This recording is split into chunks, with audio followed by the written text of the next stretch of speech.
Paper കൊണ്ട് മാത്രം ഒരു അടിപൊളി ഫോട്ടോ സ്റ്റാൻഡ് ഉണ്ടാക്കാന്ന് പറഞ്ഞാൽ നിങ്ങൾ വിശ്വസിക്കുമോ? ഞാനിത് ഇവിടെ സായുവിന്റെ ഒരു ഫോട്ടോ വെച്ച് കൊടുത്തിട്ടുണ്ട്. സംഭവം ക്യൂട്ടായിട്ടില്ലേ? അപ്പൊ നമുക്കിത് എങ്ങനെ ഉണ്ടാക്കാന്ന് നോക്കിയാലോ? അതിന് വേണ്ടിയിട്ട് ഒരു സ്ക്വയർ ഷീറ്റ് എടുക്കണം.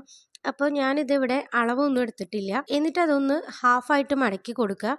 എന്നിട്ട് നിവർത്തിയതിന് ശേഷം വീണ്ടും ഹാഫായിട്ട് മുകളിൽ നിന്നൊന്ന് മടക്കി കൊടുക്കുക.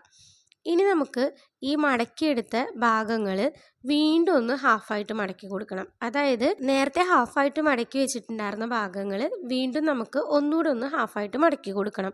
ഇതുപോലെ മുകളിൽ നിന്നും താഴത്തു നിന്നും ചെയ്തു കൊടുക്കാം. അപ്പൊ നമുക്ക് ഇതുപോലെ കിട്ടും. ഇനി നമുക്ക് ഇതിന്റെ ഓരോ കോർണേഴ്സും ഇങ്ങനെ ഉള്ളിലേക്ക് ആക്കിയതിന് ശേഷം ട്രയാങ്കിൾ പോലെ ഒന്ന് മടക്കി കൊടുക്കുക. അപ്പൊ നിങ്ങൾ അളവ് കറക്റ്റ് ആയിട്ട് എടുത്തിട്ടുണ്ടായിരുന്നു എന്നുണ്ടെങ്കിൽ ഈ ഒരു കോർണർ കറക്റ്റ് ആയിട്ട് ആ ഒരു ട്രയാങ്കിളിന്റെ കോർണറുമായിട്ട് യോജിക്കുമായിരുന്നു കേട്ടോ. ഞാനിവിടെ അളവ് എടുത്തിട്ടുണ്ടായിരുന്നില്ല എന്ന് ആദ്യം പറഞ്ഞിരുന്നു. അങ്ങനെ 4 ഭാഗവും ഇതുപോലെ ഒന്ന് ചെയ്തു കൊടുത്തതിന് ശേഷം ട്രയാങ്കിൾ ആക്കി വെച്ചിട്ടുള്ള ഭാഗങ്ങൾ ഒന്ന് ഉള്ളിലേക്ക് മടക്കി കൊടുക്കുക. എന്നിട്ട് തിരിച്ചിട്ടതിന് ശേഷം മുന്നിലേക്ക് മടക്കി കൊടുക്കുക. ഇത് കാണുമ്പോൾ നിങ്ങൾക്ക് മനസ്സിലായിട്ടുണ്ടാവും എന്ന് വിചാരിക്കുന്നു. എക്സ്പ്ലെയിൻ ചെയ്ത് കൊളാക്കുന്നില്ല. എന്നിട്ട് ഇത് ഇതിനകത്ത് കൂടെ ഒരു ട്രയാങ്കിളിനകത്ത് കൂടെ അടുത്ത ട്രയാങ്കിൾ ഒന്ന് കയറ്റി വെച്ചിട്ട് ജസ്റ്റ് ഒന്ന് ഉള്ളിലേക്ക് പ്രസ് ചെയ്ത് കൊടുക്കുക.